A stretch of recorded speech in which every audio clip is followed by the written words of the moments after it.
오늘은 마태복음 강의 17번째 시간으로 마음의 시선을 하나님께 두라, 마음의 시선을 하나님께 두라라는 제목으로 말씀을 전하려고 하는데요. 본문을 좀 길게 잡았습니다. 길게 잡은 이유는 이 본문이 한 흐름으로 흘러가고 있기 때문에 이렇게 따로 떼기보다는 통으로 한번 보는 게 의미가 있겠다 싶어서 좀 길게 잡았습니다. 길게 잡았지만 고민이 있었습니다. 마태복음의 이 내용의 의미가 방대한데 또 한 단어의 의미가 너무 깊은 거예요. 어떻게 좀 잘 이해할 수 있도록 전할 수 있을까? 이것이 굉장히 깊은 고민이었는데 그래서 제가 잘 하지 않는 3대지 설교로 오늘 첫째, 둘째, 셋째로 한번 구분해서 본문을 좀 담아 보려고 하니까 이런 의미가 있겠구나라고 생각하시고 좀 적용해 보시면 좋겠다 싶습니다. 예수님께서 산 위에서 주신 가르침을 산상수훈이라고 합니다. 산상수훈은 세상의 방식이 아니라 하나님 나라의 방식으로 살아가는 삶의 원칙들을 가르쳐 주시는 내용이에요. 세상의 방식이 아니라 하나님 나라의 방식이죠. 예수님이 가르쳐 주시는 핵심 키워드 중에 하나가 의입니다. 디카이오시네. 그래서 상태와 연결된다라고 강조를 했었죠. 예수님께서 너희의 의가 서기관과 바리새인보다 더 낫지 아니하면, 그래서 더 나은 의는 더 많은 봉사와 더 나은 율법을 잘 지키는 것이 아니라 의로우신 예수 그리스도와 연합된 상태를 말한다. 이게 의다. 예수님이 가르쳐 주신 의다라고 말씀을 드렸어요. 예수님은 유대인들이 잘 알고 있는 율법과 당시의 전통을 끄집어 와서 진정한 옳음, 진정한 바름, 의가 무엇인지를 계속 가르쳐 주고 있는 거예요. 마태복음 5장 20절에 의를 끄집어 오고 나서부터 계속 의에 대해서 하나님이 한 흐름으로 지금 강조하고 있습니다.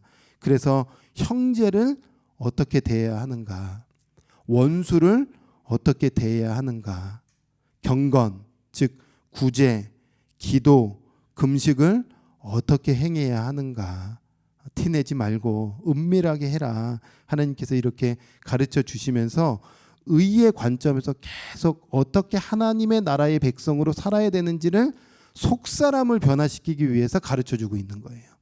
자, 그런 흐름 속에서 오늘 19절에서 34절까지 흐름도 이어지고 있는 말씀이라고 볼 수 있는데, 이제 19절로 한번 들어가기 전에 첫 번째 핵심 메시지가 무엇이냐 하면, 보물은 마음의 주소를 결정한다라는 것입니다.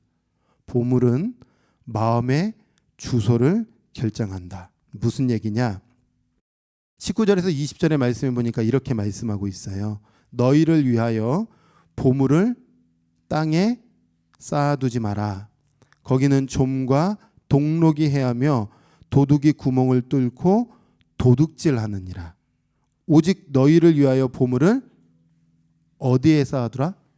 하늘에 쌓아두라. 거기는 좀과 동록이 해하지 못하며 도둑이 구멍을 뚫지 못하고 도둑질도 못하느니라. 하면서 예수님께서 지금 보물 이야기를 지금 하시려고 하는 거예요. 의미가 있는 거죠. 왜 갑자기 의에 얘기하다가 보물 이야기를 하나? 여러분, 질문 드려볼까요? 보물을 어디에 쌓아두라고 하죠? 예, 하늘에 쌓아두래요. 보물이 뭘까요? 예, 귀한 거. 보물하면 어떤 이미지가 떠오르세요? 자연스럽게 떠오르는 이미지가 뭐예요? 보물하면? 돈이죠. 네, 그냥 보물하면 돈, 금은보화가 떠오릅니다. 맞을까요? 그것도 맞습니다. 예, 맞는 풀이입니다. 그런데 성경에서 말하는 보물은 조금 더 큰 개념이고 넓은 개념이에요. 잠깐 설명을 한번 들어보세요. 여러분, 성경에 보시면 쌓아두라, 이 단어가 나오죠. 쌓아두라. 원어로 보면 이 쌓아두라는 단어가 헬라어로 뭐죠? 데사우리죠. 발음도 어려워요. 예. 그런데 보물이라는 단어도 원어로 보면 어떤 단어냐면 데사우로스입니다. 뭔가 좀 어떻게 이상해요? 체험이 어떻게 이상해요? 조금 단어가 비슷하다. 예, 맞아요. 뿌리가 같아요. 이 단어의 어근 뿌리가 같아요. 그러니까 보물은 쉽게 얘기하면 뭔가를 지금 쌓는 거예요. 쌓는 것. 그래서 쌓여진 결과물을 보물이라고 합니다. 쌓여진 결과물. 아니면 쌓아두는 저장소. 그래서 저장소 이런 번역으로도 나와요. 보물 이 단어가. 그러면 보물은 단순히 돈을 좀 뛰어넘어서 돈도 쌓으니까 그게 보물이 되는 것처럼 뭔가 좀 쌓여진 결과물이나 뭔가 좀 쌓아두고 있는 저장하고 있는 것을 성경은 보물이라고 하고 있구나. 그럼 조금 더 우리가 한번 생각해 볼 것은 무엇인가를 쌓는다는 것은 그 사람이 거기에 가치를 두고 있다는 겁니다. 맞아요? 가치를 두고 있기 때문에 쌓죠. 예를 들어서 어떤 사람이 살아오면서 너무 가난했어요. 찢어지게 가난했어요. 그래서 이렇게 가난할 수가 있나? 내가 성인이 되면 나 이 가난을 피해야지, 극복해야지 해서 가난과 반대인 돈을 모아야지. 그래서 돈을 열심히 모읍니다. 돈을 쌓습니다. 그러면 그 사람에게 있어서 보물이 뭘까요? 당연히 돈이 되는 거예요. 어떤 사람은 스펙, 이것을 굉장히 중요한 가치로 여깁니다. 그래서 시간과 열정을, 자격증을 따는 거나 스펙 쌓는 것에 힘을 기울여요. 그러면 그 사람에게 있어서 가치는 스펙이고 보물이 뭘까요? 스펙이 되는 거겠죠. 어떤 사람은 승진하는 것, 높은 위치에 올라가는 것이 삶의 가치로 여깁니다.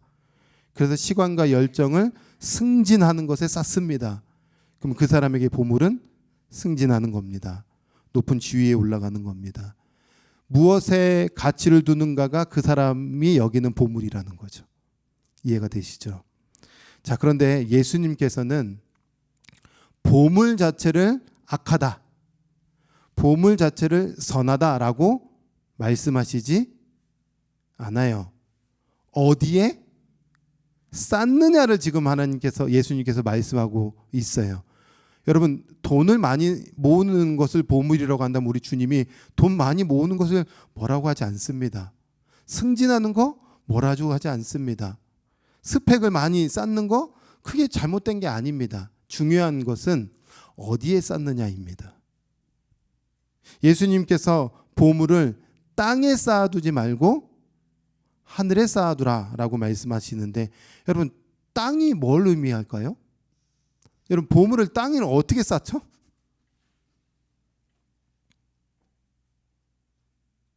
땅이 뭘까 고민해 보셔야 되잖아요. 여러분, 땅과 하늘을 우리 예수님이 말씀하시고 있는데 단순히 물리적인 세상만을 이야기하려고 하는 것은 아니에요.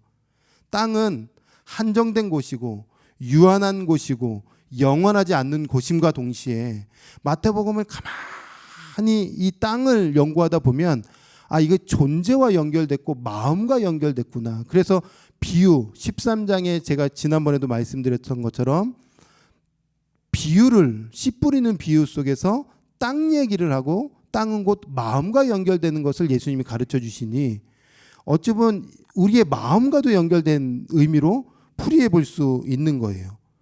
영원하지 않는 것에 여러분의 가치를 두지 말라는 겁니다. 오늘 예수님이 영원하지 않는 것에, 없어질 것에, 유한한 곳에 여러분의 가치를 두면서 살지 말라고 예수님이 제자에게, 오늘 살아가는 그리스도인들에게 가르쳐 주는 겁니다. 땅에 보물을 쌓으면 어떻게 되는가? 좀과 동록이 해하며 도둑이 구멍 뚫고 들어와서 빼앗아 간대요. 여러분, 이 표현 너무 재밌지 않아요? 그냥 예수님이 표현하신 게 아닐 거거든요. 좀과 동록이 해야 한다는 게 뭘까요? 좀은 뭐고 동록은 뭘까요? 너무 어려운 단어인데. 유대인들에게 있어서 당시에 좀 가치 있다, 싸우려고 하는 보물이 있었다면 좋은 옷입니다. 속옷과 겉옷. 겉옷은 우리랑 너무 다른 개념으로 굉장히 중요한 개념이에요. 그들에게 있어서. 또 동전, 또 금속, 귀고리, 어떤 동전의 화폐, 당시에 굉장히 그들에게 중요한 가치였겠죠. 그런데 우리 예수님이 굳이 좀과 동록이라는 이야기를 끄집어 오는데, 좀 하면은 뭐냐면, 여러분 혹시 좀벌레 아세요? 예, 좀벌레를 말하는 겁니다, 한마디로. 그러니까 옷에 좀벌레가 딱 들면은 어떻게 돼요? 옷이 구멍 나는 거예요. 파괴되는 거예요. 없어지는 겁니다. 동록이 뭘까요? 녹 쓰는 거예요. 녹입니다. 녹. 그래서 녹 쓰면 부식되고 없어지고 파괴되는 겁니다. 한마디로 말하면 예수님이 당시 유대인들에게 너희가 마치 가치 있게 여겨서 싸우려고 하는 세상에서 중요하게 여기는 옷, 아니면 화폐, 아니면 금속 귀걸이, 이런 거 다 좀벌레가 파괴하고 녹이 파괴하는 것처럼 다 없어질 것들이라는 겁니다. 중요하지 않다는 거예요. 영원하지 않는 것에 가치를 두는 삶은요, 소멸하고 안전하지 못하다. 동시에 도둑이 들어온대요. 구멍을 뚫고. 이게 좀 의역입니다. 구멍이라는 단어는 사실 없어요. 뚫고 들어오는 겁니다. 그래서 성경을 가만히 연구가가 찾아보냐면요, 벽을 뚫고 들어온다, 성을 뚫고 들어온다, 이런 거예요. 안전한 곳을 뚫고 들어오는 겁니다. 저는 좀 이렇게까지 한번 해석도 가능하다고 생각해요. 우리 마음에 하나님이 생명을 주셨는데 생명마저도 빼앗는 자가 뚫고 들어와서 생명을 빼앗아 버릴 정도로 이 세상에 가치를 두는 삶은 결국에 없어지고 파괴하고 무너질 수밖에 없다. 우리 주님이 이것을 우리에게 가르쳐주고 있다는 거죠. 여러분에게 있어서 보물은 뭐예요? 돈인가요? 그러면 돈을 하늘에 쌓는다고 할 때는 어떻게 쌓는 걸까요? 하나님께서 여러분에게 주신 이 재정을 어떻게 구제할까? 어떻게 어려운 이들에게 생명을 나눠줄까? 이 관점으로 쌓는 거 아니겠어요? 여러분이 위치를 중요하게 여기세요? 그러면 내가 그 세상의 높은 위치에서 어떻게 하나님께 영광을 올려드릴까? 다니엘이 자기가 원해서 그 어마어마한 제국의 3위, 2, 3위 자리까지 올라갔을까요? 하나님의 은혜죠. 그럼 그 자리에서 어떻게 하나님께 영광을 올려드릴까? 여러분, 이것이 하나의 보물 쌓기 아니겠습니까? 보물은 마음의 주소를 결정해요. 여러분의 주소지가 하늘입니까? 땅입니까? 영원한 것에 가치를 두고 살아가고 계십니까? 아니면 영원하지 않는 것에 여러분 가치를 두고 살아가고 계십니까? 하나님께서 우리 세빛순교회 성도님들에게 이 귀한 말씀을 주시면서 네가 쌓으려고 하고 있는 가치 있게 여기는 것을 하나님의 임재가 있는 곳, 영원한 것에 쌓으라고 우리를 초청하고 계신 줄 믿습니다. 여러분, 그러한 삶을 살아내는 저와 여러분이 되기를 주님의 이름으로 축원합니다. 보물이 있는 곳에 마음이 있죠. 그래서 21절은 마음 얘기를 하면서 22절로 넘어가요. 갑자기 눈 얘기를 하는 겁니다. 여러분, 두 번째 대지는 저는 이렇게 정리했어요. 마음의 방향이 향한 가치는 삶 전체를 결정한다. 마음이 향한 곳에는 삶의 전체를 결정한다. 이런 말인데요. 이것도 어렵지만 한번 풀이 한번 해볼게요. 22절에서 23절은 같이 한번 읽어볼까요? 읽습니다. 시작.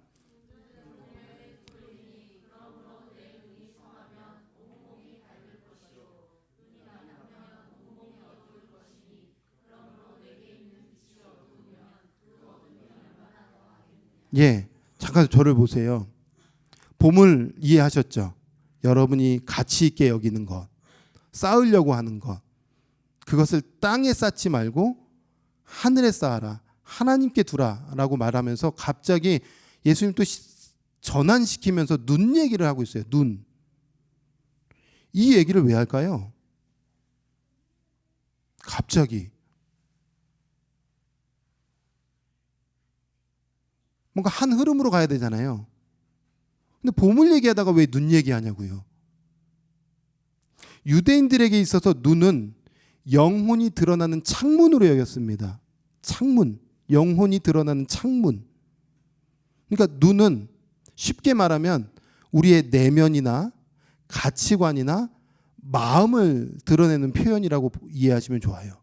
저는 더 쉽게 말하면 눈은 마음이다 이렇게 보셔도 조금 쉬울 것 같아요. 눈은 마음이다. 자, 그런데 눈이 몸의 등불이래요. 몸의 등불이 뭘까요? 이렇게 어렵게 말씀하시는지 몰라요. 우리 예수님이 좀 쉽게 풀이해서 얘기해 주시지. 눈은 몸의 등불이다. 몸은 삶의 전체, 존재를 의미하겠고, 등불은 뭔가를 밝히는 것, 인도하는 것, 이끄는 것을 의미할 수 있겠죠. 그래서 마음은 삶을 이끌어가고 있다는 거예요. 밝혀주고 있다는 거예요. 자, 그런데 우리 예수님은 눈 얘기를 단순히 하나로 끝내지 않고 성한 눈이 있고 나쁜 눈이 있다 이렇게 말씀합니다.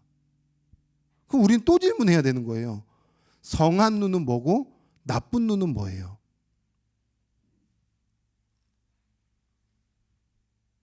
성한 눈. 성하다라는 뜻이 여러 가지 의미가 있지만 관대하다, 성실하다 이런 뜻을 가지고 있거든요.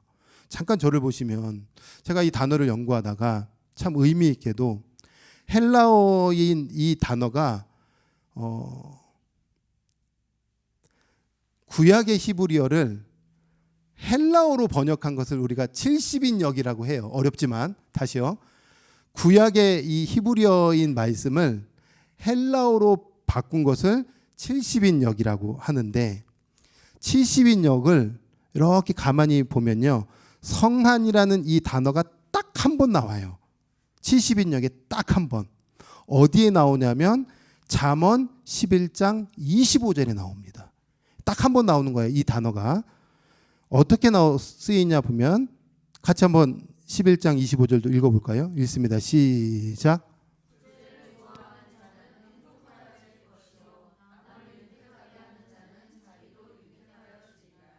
예, 성한 눈 할 때 성한이라는 이 단어가 잠언 11장 25절에는 구제를 좋아하는 이라고 번역을 해놓은 겁니다.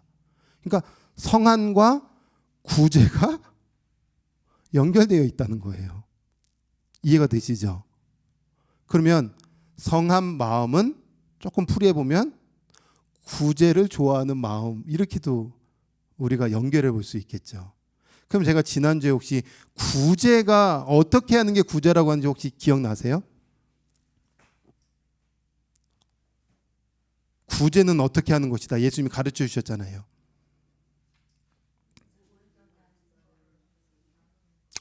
뭐라고요? 맞아요. 하나님께서 주신 것을 나누는 게 구제라고 했잖아요. 그래서 꼭 돈으로 구제하는 것만이 구제가 아니라 하나님께서 이미 주신 생명으로 생명을 나누는 게 구제라고 한다면 여러분 성한 눈은 바로 예수 그리스도께서 이미 우리에게 베풀어 주신 그 은혜의 마음으로 흘려보내는 것이 성한 마음이라고 이해할 수 있겠죠. 그 마음으로 살라는 거예요. 그게 삶의 전체를 지배한다는 거예요. 그럼 반대로 나쁜 눈은 뭐예요?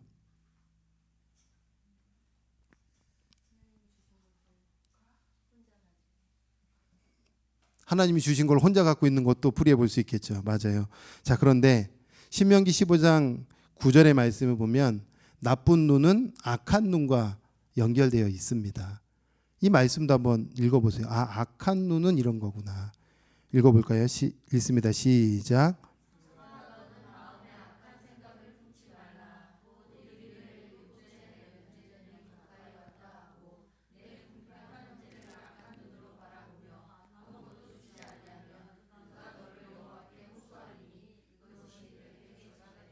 예, 성경을 쭉 쳐다보면요.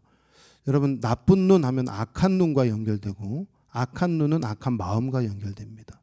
악한 마음은 형제의 궁핍함을 보며도 나 몰라라 하는 것, 즉 자기중심성을 뜻합니다. 그래서 인색한 것, 베풀지 않는 마음, 이것을 우리 예수님께서 나쁜 눈, 풀이하면 나쁜 마음, 악한 마음 이렇게 이해하고 있는 거예요. 그럼 잠깐 저를 보시면 예수님께서 보물을 하늘에 쌓아두라 할 때에 하나님 진짜 예수님 말씀하고 싶은 것은 마음의 방향성입니다. 우리 마음의 가치를 두고 있는 것입니다. 그리고 이어지는 눈은 몸의 등불이다라고 할 때도 여전히 그 눈은 마음을 이야기하려고 하는 겁니다. 속사람에 대한 것을 이야기하려고 하는 겁니다. 속사람이 정말 하나님께서 주신 그 마음의 은혜로 살아가면 여러분이 진리로 충만케 되는 밝아지는 은혜를 경험하겠지만 여전히 그 마음이 인색하고 자기중심성으로 빠져버리면 그 빛마저 어두워질 것이다라고 우리 주님이 이야기하고 있는 거예요. 여러분의 마음의 눈이 어때요? 성한 눈을 갖고 계세요? 아니면은 나쁜 눈을 갖고 계세요? 성한 마음으로 살아가고 계세요? 아니면 나쁜 마음으로 살아가고 계세요? 제가 이 말씀을 준비하면서 한 주 동안 저의 눈이 참 나쁜 눈이었습니다. 한 주 동안. 여러분 가까운 사람에게 마음이 잘 흘러가야 되는데 제가 좀 한 주 동안 삐죽이 마음이 좀 강했어요. 성한 눈이 아니었죠. 나쁜 눈이었어요. 누구에게 나쁜 눈을 발사했을까요? 예, 가족입니다. 더 가까운 아내에게 제가 나쁜 눈을 레이저 발사를 많이 했습니다. 예, 그래서 참 말씀을 준비하는 내내 쉽지가 않았습니다. 풀고 싶지 않은 마음도 있었고, 화난 마음도 있었고, 여러 가지 이제 그런 마음이 제 삶 속에 있었어요. 근데 여러분 이 삐죽이 마음이 제 안에 있으니까, 즉 나쁜 눈이 있으니까 자기중심성이에요. 상대방과 상관없이 이건 그냥 나중심성의 눈이거든요. 이거를요 가다두고요 풀지 않으니까 제 삶이요 어땠을까요? 맞아요. 지옥입니다. 평안이 없어요. 불편합니다. 온갖 것들이 저를 공격하고요. 온갖 생각이 저를 괴롭히고요. 평안은 희미해집니다. 여러분 빛이 어둠으로 희미해진다고 말씀한 것처럼 맞아요. 어쩔 수가 없어요. 나쁜 눈은요. 평안을 잃어버립니다. 마음이요. 고요하지가 않아요. 풍랑이 요동칩니다. 여러분 이렇게 눈이요 삶 전체를 지배하듯이 여러분이 어떠한 눈을 갖고 있는가, 즉 어떠한 마음을 갖고 있는가, 어떠한 마음으로 살아내고 있는가가 우리 주님께서 굉장히 중요하게 보신다는 거예요. 예수님 믿었으면 끝이야가 아니라 삶의 현장에서 어떻게 살아내느냐를 우리 주님이 산상수훈을 통해서 가르쳐 주시잖아요. 저는 한 주 동안 참 부족한 삶을 살았습니다. 여러분은 어떠세요? 예. 여러분의 마음의 방향이 향한 가치는 삶의 전체를 결정한다. 여러분 마음이 어디로 흘러가고 계세요? 그러면서 우리 예수님께서 마지막으로 25절에서 34절의 긴 본문인데 저는 오늘 짧게 좀 정리하면서 이야기하려고 하는데요. 마음을 하나님께 둔 사람은 염려에서 평안으로 옮겨진다는 겁니다. 또 마음 이야기입니다. 예수님은 보물의 방향, 눈의 방향을 말씀하시면서 자연스럽게 다음 코스를 끄집어 오는 게 염려입니다. 염려는 근심을 말하고 걱정을 말합니다. 또한 염려는 내가 갖는 관심 갖고 있는 것을 의미합니다. 마음의 시선을 어디에 두고 있냐는 것이죠. 25절 또 같이 한번 읽어볼까요? 같이 읽습니다. 시작.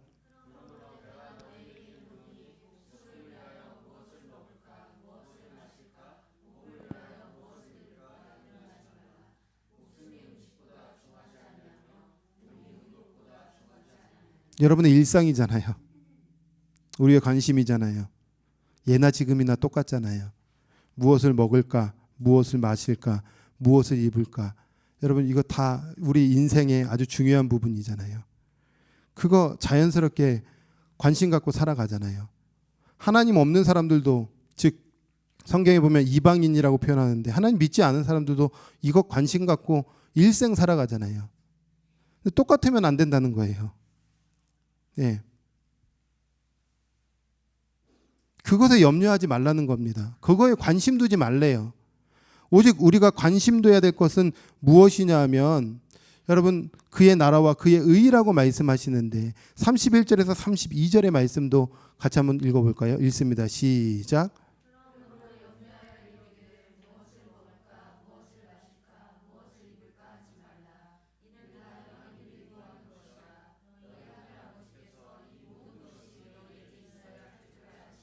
네, 아신대요. 우리 주님이 잘 알고 계신대요. 여러분의 인생에 필요한 것들은 다 알고 계신대요. 여러분 살아보니까요, 내 뜻대로 된 게 아무것도 없어요. 그죠? 네. 배우자도 내 뜻대로 만난 게 아니잖아요. 하나님 붙여주셨으니까 지금의 배우자가 됐잖아요. 여러분 가정생활하면서 지금 40년, 50년, 60년 살아오시면서 우리가 의정부에 살지 알고 계셨어요? 20대 때? 양주에 살지 동두천에 살지 알고 계셨어요? 이 정도 재력으로 살아갈지 알고 계셨어요? 몰랐잖아요. 앞으로도 모를 거잖아요. 근데 거기 왜 관심 두냐고 우리 주님이 마음, 왜 그것 때문에 걱정하냐고 말씀하세요. 왜 그것 때문에 염려하냐고 지금 묻고 계세요. 50년 인생, 60년 인생 내가 지금까지 책임져 줬는데 앞으로 남은 인생 우리 주님께서 알고 계시기 때문에 안 책임져 주겠냐는 거예요. 왜 마음의 방향이 계속 세상에 향해 있냐는 거예요. 왜 없어질 것을 향해 있냐는 거예요. 거듭난 백성이라면 이제 마음의 방향도 마음도 거듭났으니 하늘에 좀 시선을 둬야 되는 거 아니냐는 거예요. 하나님께서 끊임없이 우리에게 들려주시는 거예요. 내가 네 마음의 상태를 잘 알고 있다. 그러니까 염려 좀 그만 두라는 거죠. 저는 신앙생활하면서 이따금씩 자주 생각하는 게 뭐냐면 하나님이 나의 아버지시다. 그리고 제가 마치 5살, 6살 된 자녀다. 이런 이미지를 상상을 좀 많이 합니다. 그러면서 제가 자주 하는 이야기인데요. 여러분도 한번 생각해 보십시오. 5살 된 6살 된 자녀가 부모와 함께 칠흑같이 어두운 밤에 그 밤길을 걷고 있다고 상상해 보세요. 아이는요 어둠 보고 무서워합니다. 캄캄한 보면서 떱니다. 그때 부모한테 이야기하는 거예요. 엄마 무서워. 컴컴해서 무서워 라고 얘기한다면 엄마가 자녀에게 뭐라고 이야기해 줄 것 같으세요? 우리 추은주 성도님이 아주 길게 대답해 주셨어요. 엄마가 있으니 걱정하지 마. 한마디로 걱정하지 마 이렇게 했잖아요. 누가 있으니까요. 예. 그런데 또 가다가요. 또 아이가 또 말해요. 엄마 무서워. 엄마 캄캄해서 너무 무서워 라고 얘기한다면 어떻게 해주시겠어요? 회초리 드시겠어요? 얘가 이거 봐라 이거 또 무서워하네 이럴 거예요? 어떻게 하시겠어요? 네, 그때는 안아주거나 업어주거나 그냥 탁 달라붙어서 아이 업고 목적지까지 갈 거잖아요. 그죠? 저는 이런 상상 늘 많이 해요. 하나님 살면서 두렵습니다. 무섭습니다. 예. 그리고 이따금씩 세상에 풍파가 막 몰려올 때에 내가 이렇게 노후를 준비해도 되나라는 생각도 순식간에 들어올 때가 있습니다. 우리 자녀들 미래 준비를 내가 아무것도 안 해도 되나 뭐 이런 것들이 막 부지기수가 안에 막 들어옵니다. 그러면 그 생각이 꼬리에 꼬리를 물면서요. 1시간, 2시간 날아갈 때가 있는 거예요. 근데 생각해 보십시오. 아버지가 계시잖아요. 하나님이 진짜 우리의 아버지라고 한다면 여러분 염려할 이유가 없는 거예요. 두려워한다면 두려워하지 마라 반석아 이야기할 거고 또 두려워한다면 업어서라도 가시는 게 우리 아버지 아니겠습니까? 빌립보서 4장 말씀에 아무것도 염려하지 마라. 아무것도 염려하지 말고 다만 기도와 간구로 너희 하나님 아버지께 아뢰라. 이야기만 하라는 거예요. 이야기 못해도요. 솔직히 괜찮습니다. 주님이 우리 아버지시니까요. 그러니 우리의 방향이 어디만 향해 있으면 되냐면 캄캄하고 칠흑 같은 어둠에만 시선을 꽂히지 말고 아버지에게 시선만 두면 된다는 거예요. 오늘 19절에서 34절의 말씀의 핵심은 딱 하나입니다. 마음의 시선은 하나님께만 둬라. 풍랑이 몰아치고 폭풍우가 몰아쳐도 주님께서 다 해결해 주신다는 거죠. 그러면서 우리가 구해야 될 것, 우리가 찾아야 될 것은 딱 하나입니다.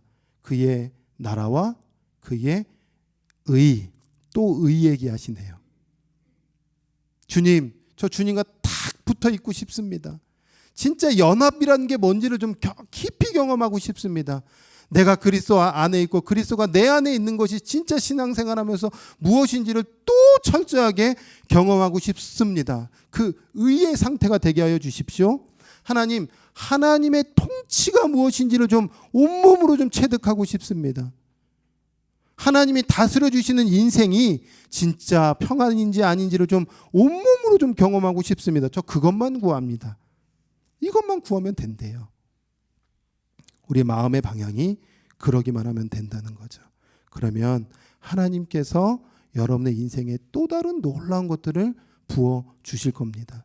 오늘보다 내일, 내일보다 앞으로의 인생에 하나님 무궁무진하게 하나님의 것들을 부어 주실 겁니다. 골로새서 말씀해 보세요. 땅의 것을 찾지 말고 위의 것을 생각하고 위의 것을 찾으라.